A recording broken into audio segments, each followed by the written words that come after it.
Assalamualaikum warahmatullahi wabarakatuh. Bismillahirrahmanirrahim.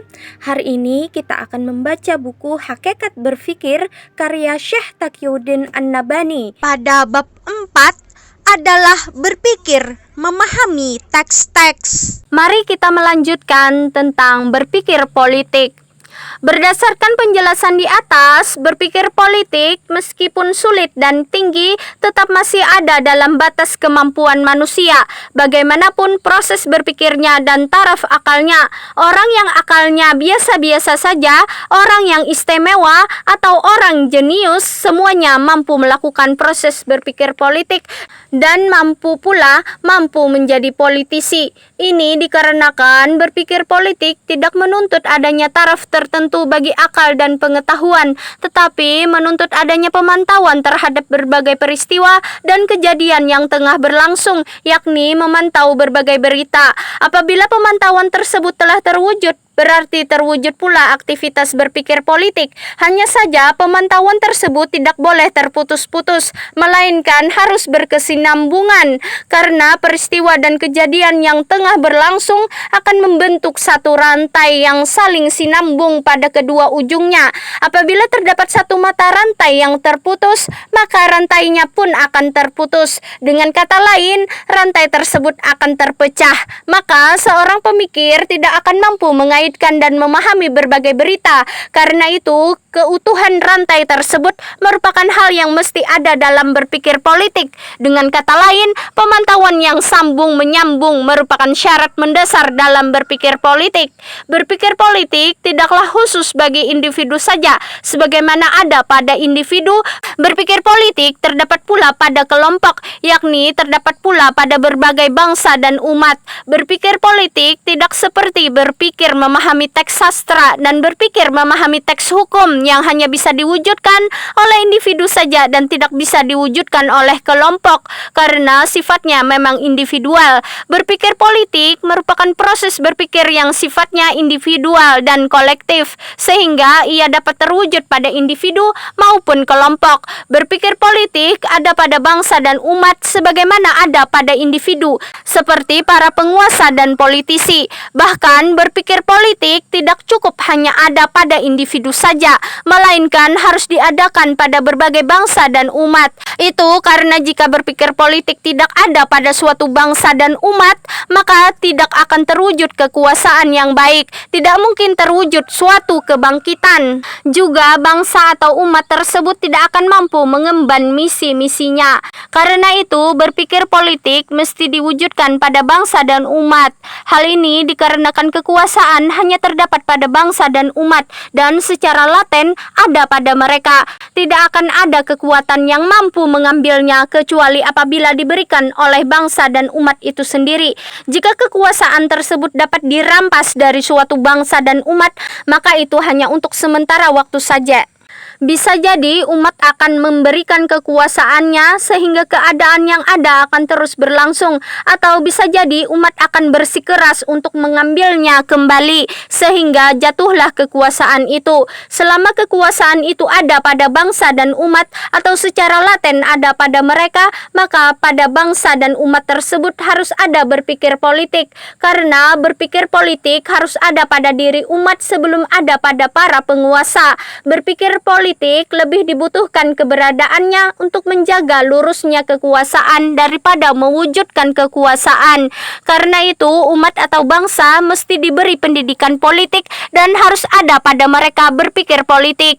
Umat harus dibekali dengan berbagai informasi dan berita politik. Juga harus dibiasakan mendengarkan berita-berita politik. Hal ini dilakukan dengan cara yang alami, bukan dengan rekayasa. Umat juga harus diberi sakofah yang sahih dan berita-berita yang benar, sehingga umat tidak menjadi korban penyesatan. Karena itu, politik dan berpikir politik adalah faktor yang akan mewujudkan kehidupan atau dinamika pada diri suatu bangsa dan umat. Dengan kata lain, politiklah yang akan membuat umat hidup. Tanpa berpikir politik, umat bagaikan mayat yang membisu, yang tidak bergerak dan tidak berkembang. Hanya saja kesalahan dalam memahami politik dan dan kesesatan yang terjadi dari memahami politik muncul tiada lain karena proses berpikir tentang teks-teks politik seperti dilakukan sama persis dengan proses berpikir tentang teks-teks yang lain seperti teks sastra, pemikiran, dan hukum, sehingga seorang pemikir akan memikirkan kata dan susunan kata, misalnya, dan memahami kata-kata dan susunan kata tersebut apa adanya, atau dia akan memikirkan makna-makna yang terkandung di dalam kata dan susunan kata itu, dan memahami makna-maknanya apa adanya, atau dia akan memikirkan indikasi-indikasi atau ad-dalalat indication dari kata-kata dan susunan-susunan kata tersebut dan memahami indikasi-indikasi yang ada. Di sini terjadinya kesalahan dan kesesatan karena berpikir tentang teks-teks politik berbeda dengan teks apapun, sebab kesalahan dan bahaya dalam berpikir politik terjadi karena tidak adanya pembedaan antara teks politik dengan teks lainnya.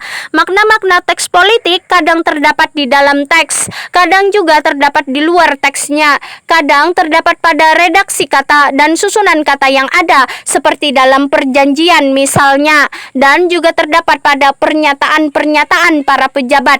Makna teks politik kadang terdapat pada makna-makna, tidak pada redaksinya, kadang terdapat pada indikasi-indikasinya, juga pada makna dan kata yang ada, dan kadang pula terdapat di balik makna, kata, dan indikasi yang ada. Bahkan makna teks politik kadang bertentangan atau berbeda sama sekali dengan teks-teksnya. Apabila seorang pemikir tidak mengetahui apa yang dimaksud dalam teks politik, baik yang terkandung di dalam teks maupun di luar teks, maka dia tidak akan bisa memahami teks politik. Bagaimanapun juga keadaannya, dia akan terjerumus ke dalam kesalahan dan kesesatan ketika berpikir tentang teks politik.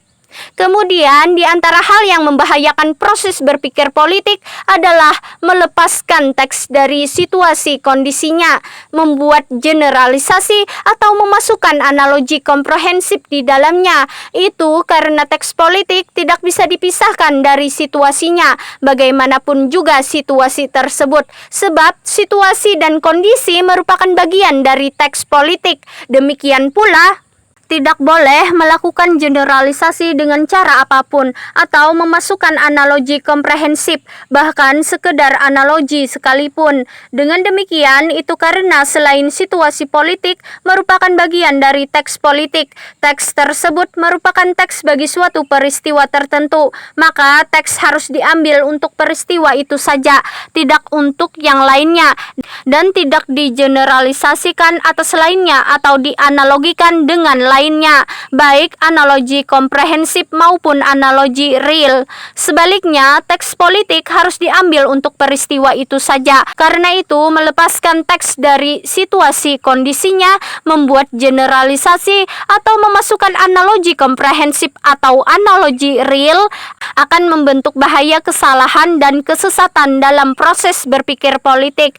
Terkadang, seorang pejabat memberikan suatu pernyataan, kemudian dari pernyataan tersebut bisa dipahami sesuatu, lalu pejabat tadi memberikan pernyataan yang sama atau pernyataan yang lain, sehingga darinya dapat dipahami sesuatu yang lain yang kadang berbeda, bahkan terkadang bertentangan dengan pernyataan yang pertama. Seorang pejabat kadang memberikan suatu pernyataan yang benar, yakni pernyataan yang jujur, lalu dipahami itu adalah pernyataan bohong dengan tujuan untuk menyesatkan. Terkadang seorang pejabat memberikan pernyataan yang bohong, lalu dipahami itu sebagai pernyataan yang benar dengan tujuan untuk menyampaikan apa yang dimaksudkannya, dan kebohongan di dalamnya adalah memberikan pernyataan yang samar secara dusta. Terkadang suatu aktivitas dilaksanakan sesuai dengan pernyataan dan terkadang bertentangan dengan pernyataan.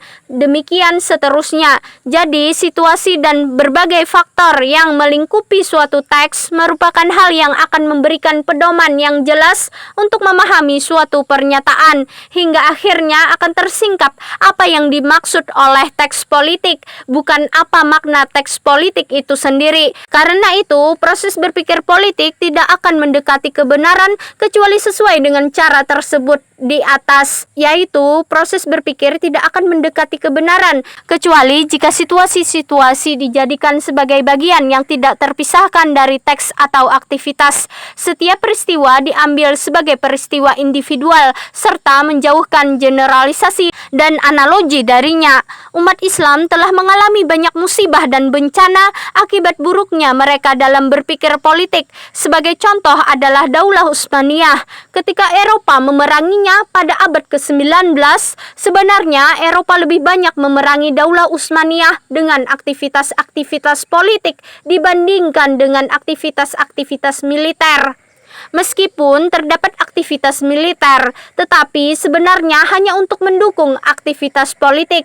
Misalnya, apa yang disebut dengan masalah Balkan adalah suatu masalah yang diciptakan oleh negara-negara Barat melalui pernyataan-pernyataan. Barat mengumumkan bahwa negara-negara Balkan wajib dibebaskan dari Utsmaniyin, yakni dari kaum muslimin. Tetapi Barat sebenarnya tidak bermaksud memerangi Daulah Utsmaniyah. Barat hanya bertumpu pada aktivitas-aktivitas politik untuk menimbulkan kegoncangan dan kegelisahan di Balkan. Kemudian Barat membawa ide nasionalisme dan kemerdekaan, lalu diambil oleh orang-orang Balkan dan mulailah mereka melancarkan berbagai revolusi melawan Daulah Utsmaniyah. Daulah Utsmaniyah lalu melakukan aktivitas-aktivitas militer untuk menghadapi berbagai revolusi tersebut dengan tetap menjaga situasi yang telah dibuat oleh negara-negara Barat.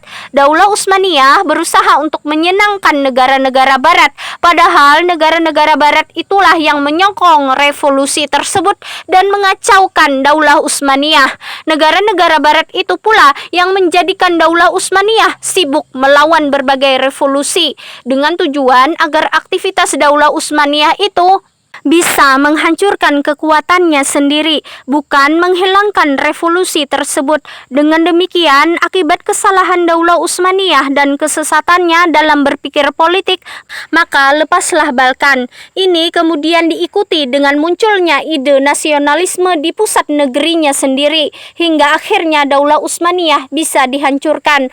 Hal tersebut berbeda dengan Rusia atau Uni Soviet. Mereka telah mengalami masalah yang sama di Eropa Timur pada tahun 50-an. Pada saat itu, Amerika menyerukan kemerdekaan Eropa Timur dari komunisme. Negara-negara Eropa Timur pun mulai menyerukan kemerdekaan dari Uni Soviet yang senantiasa didukung oleh Amerika, baik secara terang-terangan maupun rahasia. Rusia tidak menyikapinya seperti sikap Daulah Utsmaniyah. Mereka mengetahui bahwa ide kemerdekaan sebenarnya adalah perang melawan Uni Soviet. Karena itu mereka tidak mau berdamai Amerika, malah menjadikan Amerika musuh pertamanya. Dan ketika muncul revolusi Polandia, Uni Soviet pun menghancurkannya dan membuatnya tidak bisa meraih keberhasilan sedikit pun. Ketika Bulgaria melakukan revolusi, Uni Soviet pun menghancurkannya tanpa belas kasihan sedikit pun. Uni Soviet lalu memperkuat cengkeramannya di atas Eropa Timur dan menyiapkan perang melawan Amerika. Apabila Amerika bergerak untuk mendukung Eropa Timur, baik secara sembunyi-sembunyi atau terang-terangan, itu semua merupakan penyebab gagalnya Amerika, sehingga memaksa Amerika setelah kegagalannya dan setelah dia mengetahui sikap politik Rusia dan pemahaman politik untuk menggantikan ide untuk memerangi dan melemahkan komunisme dengan mengadakan berbagai kesepakatan dengan Rusia dan memilih hidup rukun dengannya. Semua itu bukan diakibatkan oleh kekuatan Rusia, tetapi karena adanya proses berpikir politik yang sahih pada Uni Soviet. Demikian pembacaan buku Hakikat Berfikir karya Syekh Taqiyuddin An-Nabhani pada hari ini. Kita lanjutkan pada hari berikutnya. Semoga bermanfaat. Wassalamualaikum warahmatullahi wabarakatuh.